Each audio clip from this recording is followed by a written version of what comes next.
Tadam! Alors que nous arrivons à la fin de cette année 2020, qui aura été une année unique, il est temps et il est nécessaire d'en faire le bilan pour être prêts tous ensemble pour 2021. Alors que nous a appris cette année 2020 et tous les événements qui s'y sont déroulés ces 12 derniers mois? La première leçon de 2020 est le fait que l'illusion d'un monde sans risque est enfin tombée. Avec l'évolution technologique, nous avions développé une grande aversion au risque. La maladie était devenue une exception, la sécurité des transports, de l'industrie, de notre quotidien est devenue tellement optimale que nous en avons oublié que la vie était faite d'aléas. Du coup, à l'arrivée de la pandémie, nous n'avons pas compris ce qui venait perturber l'horloge suisse de nos vies. Nous avons également commencé à comprendre à quel point l'individu seul ne vaut pas grand-chose.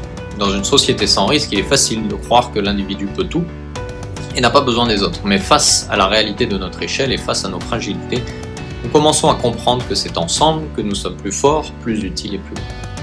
Deuxième leçon de l'année est que nous avons commencé à prendre l'ampleur des injustices, inégalités, privilèges et rigidités du système actuel. Nous avons aussi commencé à voir à quel point il est important de prendre la perspective de l'autre pour avoir une meilleure compréhension du monde dans lequel nous vivons. La troisième leçon est que nous avons par ailleurs réalisé à quel point nous n'avions pas pris conscience de notre manque de maîtrise des outils d'aujourd'hui. La technologie, notamment les plateformes de communication, sont un outil unique dont nous n'avons pas encore la maîtrise. Personne ne nous a formés sur leur utilisation et face à leur potentiel immense, nous n'avons pas trop de contrôle dessus, aidés en cela en sous-main par des créateurs peu regardants. La désinformation, les complots et autres échanges rageurs et insultants sur ces plateformes nous ont donc explosé au visage. Cela dit, tâchons de ne pas confondre le symptôme avec la cause et jeter le bébé avec l'eau du bain. La quatrième et dernière leçon est que nous sommes enfin, il semblerait, en train de prendre conscience que notre monde ne se satisfait plus des réponses simples, simplistes, voire binaires.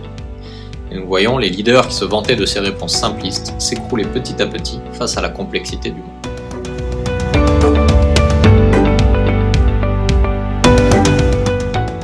Voilà pour les leçons apprises. 2020 aura été une année riche en enseignements, mais le travail d'amélioration n'est pas encore fini. Alors que nous reste-t-il à apprendre alors que nous arrivons doucement vers 2021? La première des choses sur lesquelles il nous reste à travailler est bien notre confort dans le doute et la complexité. Bien trop souvent, la défiance est venue remplacer le doute.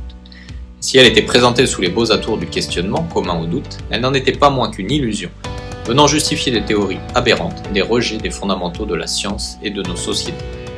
En 2021, il faudra apprendre à retrouver le doute et à rejeter la défiance. Questionner oui, mais en étant prêt à accepter toutes les vérités, quand bien même elles viennent nous extirper de nos comportements trop habituels, de rejet des fautes et responsabilités sur les autres. 2021 devra également l'année où nous allons apprendre à nous focaliser sur l'espace entre chacun plus que sur nous-mêmes.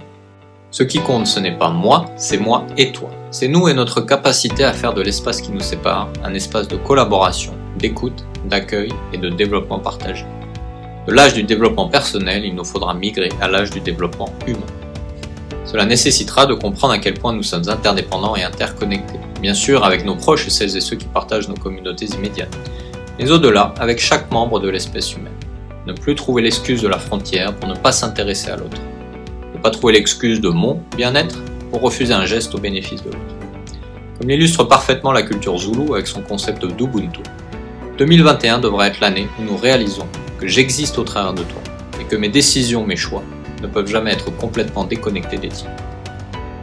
Pour finir, il est important, malgré tout le négatif que l'on a pu voir ces derniers mois, peur, désinformation, division, inégalité, de voir qu'il reste quand même une belle note d'espoir.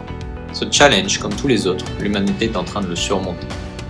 En battant des records de collaboration et d'innovation, et en faisant preuve de solidarité, ainsi qu'en gardant une confiance forte en notre capacité à poursuivre l'aventure de notre espèce. Une espèce qui en a vu d'autres et qui en verra d'autres, mais qui, tout au long du parcours, apprend de ses erreurs, accroît son savoir, va au-delà de ce que l'on attendrait d'elle. Alors avançons vers 2021 plein d'espoir, d'énergie et d'envie pour créer de nouveaux projets et se rapprocher toujours plus les uns des autres. Et toi, quelles sont les leçons que 2020 t'aura appris? Quel travail dois-tu mener en 2021 pour poursuivre ta contribution à notre développement collectif? N'hésite pas à m'envoyer un mail contact@pacificventuri.com pour me partager tes idées.